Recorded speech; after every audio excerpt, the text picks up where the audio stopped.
Praise the Lord. आप सभी को जय मसीह की। आज हमारे बाइबल मनन का विषय है आत्मिक भोजन। प्रियो, प्रभु यीशु मसीह ने कहा कि मेरा भोजन यह है कि अपने भेजने वाले की इच्छा के अनुसार चलूं और उसका काम पूरा करूं। अर्थात प्रभु यीशु मसीह ने यहाँ पर आत्मिक भोजन के विषय में कहा है और हमारे लिए भी परमेश्वर ने आत्मिक भोजन दिया है जो अनंत जीवन तक ठहरता है। और वह भोजन हम उसी में ग्रहण करते हैं जो मानव शरीर में होकर जगत में आया था और पिता परमेश्वर ने उसी पर छाप कर दी है,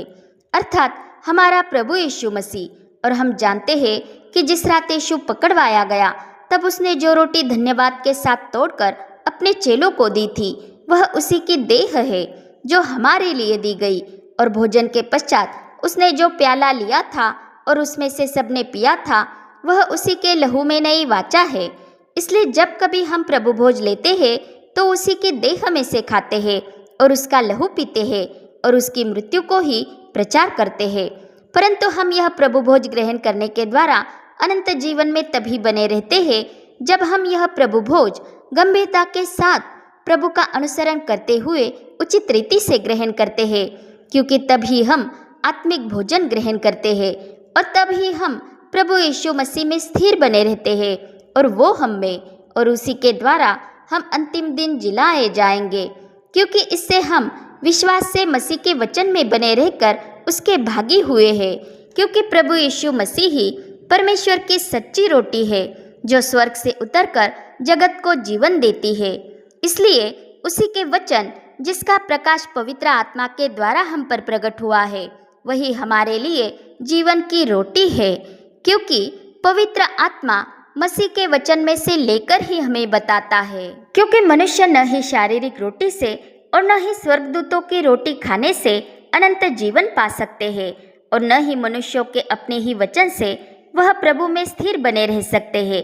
परंतु मनुष्य परमेश्वर के मुख से निकले हुए हर एक वचन से जीवित रहता है। इसलिए प्रभु यीशु मसीह जो परमेश्वर की समानता में है, उसके वचन ही हमारे लिए वह जीवित रोटी है जो स्वर्ग से उतरती है, ताकि मनुष्य उसमें से खाए और न मरे। इसलिए प्रभु यीशु मसीह हमसे यह चाहता है कि हम इस भोजन के लिए परिश्रम करें जो अनंत जीवन के लिए है। जो परिश्रम यह है कि हम विश्वास के साथ उसके पास आए, क्योंकि वो ही जीवन की रोटी है। इसलिए जो कोई उसके पास आता है वह कभी भूखा नहीं रहता, और जो उस पर विश्वास करता है वह कभी प्यासा नहीं रहता। इसलिए कि हम उसमें वह आत्मिक भोजन ग्रहण करते हैं जो अनंत जीवन तक ठहरने वाला है। परंतु हम यह आत्मिक भोजन ग्रहण करने के बजाय अपनी ही मनमर्जी करते हुए ऐसा भोजन ग्रहण कर रहे हैं जो भोजन वस्तु है ही नहीं और जिससे कदापि पेट नहीं भरता,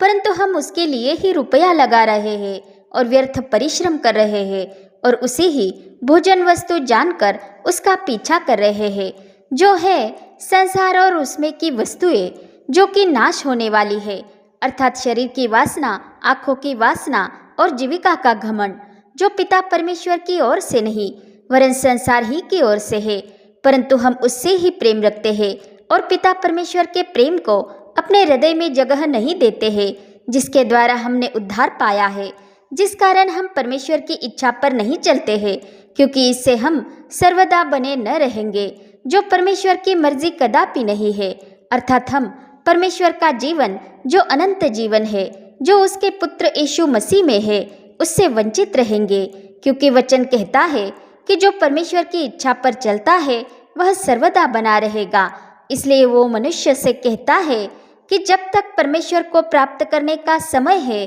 तब तक उसकी खोज में रहो, उसे जानो, और जब तक वह निकट है तब तक उसे पुकारो। और हम जानते हैं कि परमेश्वर ने खुद हमें चरवाहा के नाई ढूंढ निकाला है, क्योंकि उसका इकलौता पुत्र जो हमारा अच्छा चरवाहा है उसने हमें ढूंढ निकाला है, अर्थात पिता के उस आज्ञाकारी पहलौटे ने, अर्थात यीशु मसीह ने, जो परमेश्वर की समानता में होकर भी मानव शरीर में होकर जगत में आया, उसने खुद हम छोटों को ढूंढ निकाला है और हमारे सृजनहार पिता परमेश्वर को हम पर प्रकट किया है, और उसी के पाक लहू के द्वारा हम परमेश्वर के निकट हो गए। इसलिए प्रभु यीशु मसीह ही हमारा मेल है, क्योंकि उसने अपने ही में एक करके हमारा मेल परमेश्वर से कराया है। इसलिए जो मसीह में है अर्थात जिन्होंने अपने प्रभु और उद्धारकर्ता यीशु मसीह पर विश्वास किया है, वे परमेश्वर की संतान है और परमेश्वर ही के वचन के अनुसार प्रभु यीशु मसीह ने ही जातियों को बुलाया है और इस्राएल के पवित्र के निमित्त जाति जाति के लोग मसीह के पास दौड़े चले आते हैं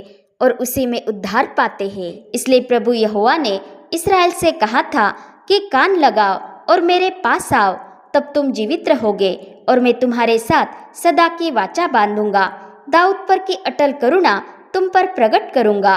यह कान लगाना केवल कानों से सुनना नहीं वरन उसे मानना है। इसलिए विश्वास सुनने से और सुनना मसीह के वचन से होता है और हम जानते हैं कि यीशु मसीह का सुसमाचार सुनकर उस पर विश्वास करने के कारण ही हमारा उद्धार हुआ और आज हम सब दाऊद पर की अटल करुणा की वाचा के भागी हुए हैं, जो अटल करुणा प्रभु यीशु मसीह आप ही है। इसलिए परमेश्वर ही के वचन के अनुसार राष्ट्र राष्ट्र के सभी जन प्रभु यीशु मसीह के पास दौड़े चले आते हैं और परमेश्वर उन्हें मसीह यीशु में उद्धार रूपी वस्त्र और धार्मिकता रूपी पोशाक पहनाकर शोभायमान करता है और यही हमारे आभूषण है जिसे परिधान करके प्रभु यीशु मसीह की दुल्हन अर्थात उसकी कलीसिया उसके लिए श्रृंगार करती है। इसलिए जो कोई अपने मुंह से अंगीकार करता है कि यीशु ही प्रभु है और मन से विश्वास करता है कि परमेश्वर ने उसे मरे हुओं में से जिलाया, तो वह निश्चय उद्धार पाता है, चाहे वह कितना भी बड़ा पापी ही क्यों न हो,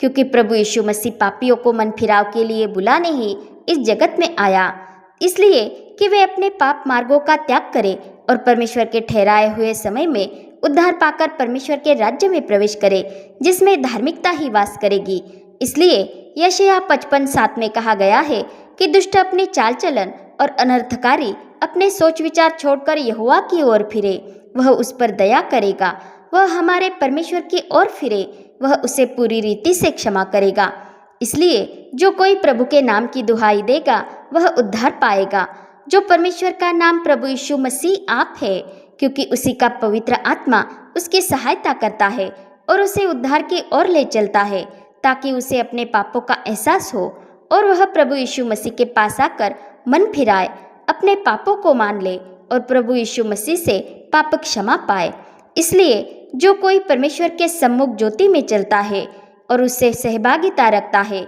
तो यीशु का पाक लहू उसे सब अधर्म से शुद्ध ठहराता है, ताकि वह जीवन पाए और अनंत मृत्यु उसके हिस्से में न आए। पिता परमेश्वर का प्रेम, प्रभु यीशु मसीह का अनुग्रह और पवित्र आत्मा की सहभागिता हम सबके साथ होती रहे। आमीन।